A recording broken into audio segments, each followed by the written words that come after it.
Today we're hitting a Clash Royale strategy video for Arena 5 and below.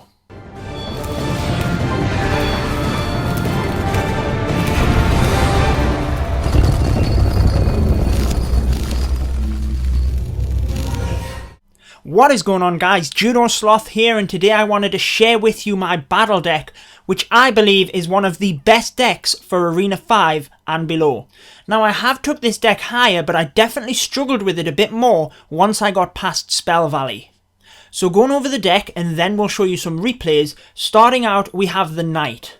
Now, I mainly use him as a tank for my other troops, but he is great on defense as well, and only costs 3 elixir.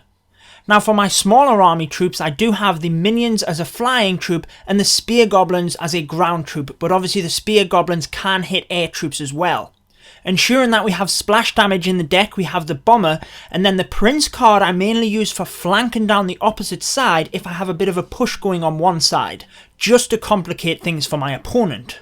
The goblin barrel is always nice to get some extra damage on the towers, whilst you can always use them to pinpoint any area of the battlefield if you need to. Arrows obviously ensure you can take out them smaller armies, whilst the baby dragon ensures you have a little bit more splash damage within the deck and also brings another flying troop who acts as a tank as well. So if we have a look at my activity log, you will see that we haven't done too badly recently. We've got a quite nice little win streak going. So let's show you these top 2 attacks. I did have a couple of nice attacks after this, which I'll bring to you in another video following this. But let's explain the deck and how I like to use it from these 2 replays.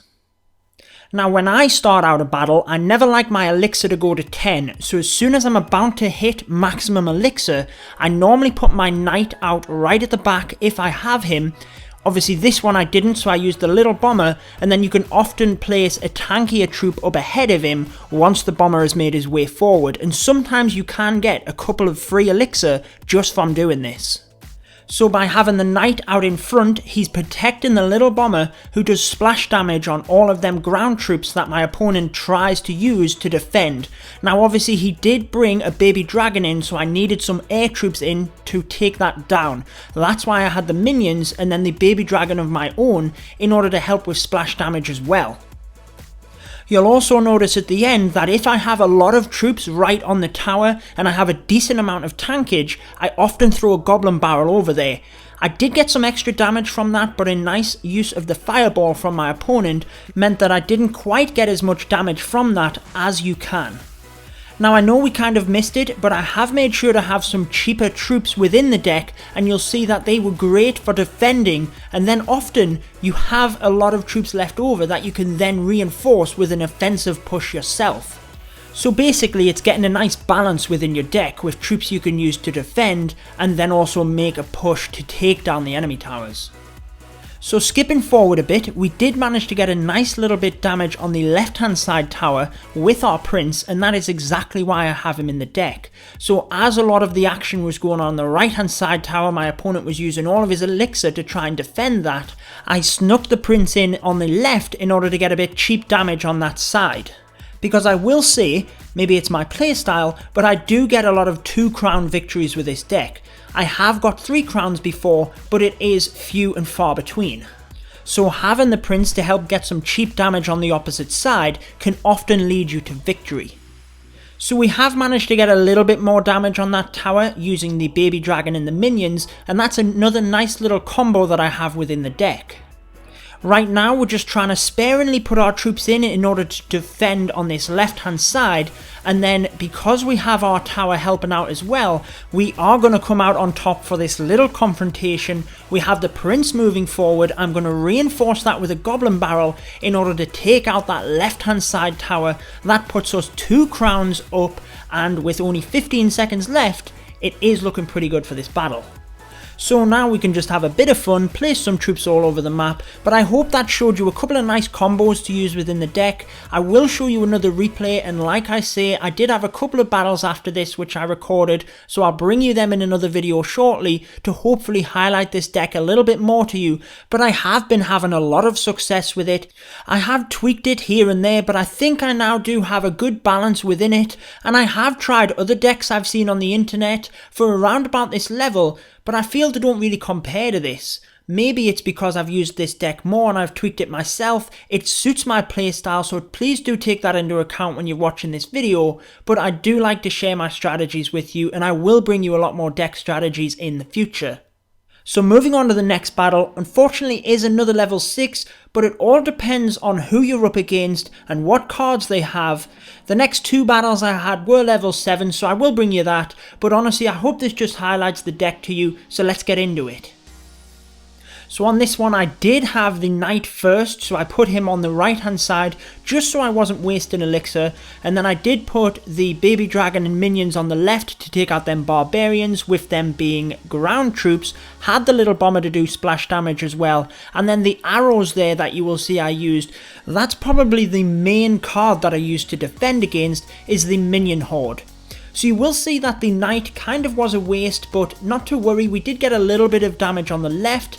Moving on to the next confrontation, we're making sure we can defend against this prince, and then I decided not to reinforce the knight because he had such little health. I decided to let the baby dragon come into my side of the battlefield so that we could use our tower in order to help take out them troops.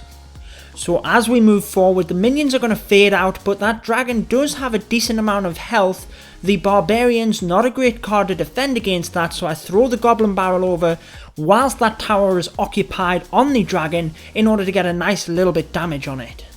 So obviously the cards you're dealt are a big factor. Luck does come into play a bit. My opponent didn't really have anything to defend that baby dragon, but that's why you need such a good balanced deck. You'll see another prime example there of why I have the arrows within the deck. It means I can target and take out them small armies. I didn't want to increase my elixir cost by having, say, the fireball when I already have a couple of troops within the deck that do splash damage. So you'll see getting down into the final minute, and honestly this is often how my battles will look at this point, and I don't think you can rush with this deck. As long as you're taking your time, making sure you're defending appropriately, you do have a good variety of troops to do that, and then picking the points wisely where you make an offensive push. So often that will be after you've defended and you have some leftover troops, therefore you're already up on elixir, you can then push forward and reinforce the army. And you'll see again there, that's exactly why I have the goblin barrel. When I do have some troops in the vicinity of the tower, you can get the goblin barrel over, really target it and get some nice extra damage onto the towers, and in this case take it down and win the battle. Once again at this point, I then like to force my opponent into making a choice at where they want to defend, the right or the left lane, so I'm trying to sneak the prince into the right hand side. Doesn't work out on this one, but I do waste a few seconds for my opponent in making him defend. Sometimes the best defense is in fact an effective offense. So that's going to wrap up this Clash Royale strategy video for what I believe is one of the best decks for Arena 5 and below. Make sure to let me know down in the comments what success you have with this, and or if you would make any adjustments to it. I will bring you more Clash Royale strategy videos, so make sure to subscribe and stay tuned for that. But that's it for this one. I've been your host Judo Sloth, and until next time, peace out guys. Stay tuned for more Clash of Clans.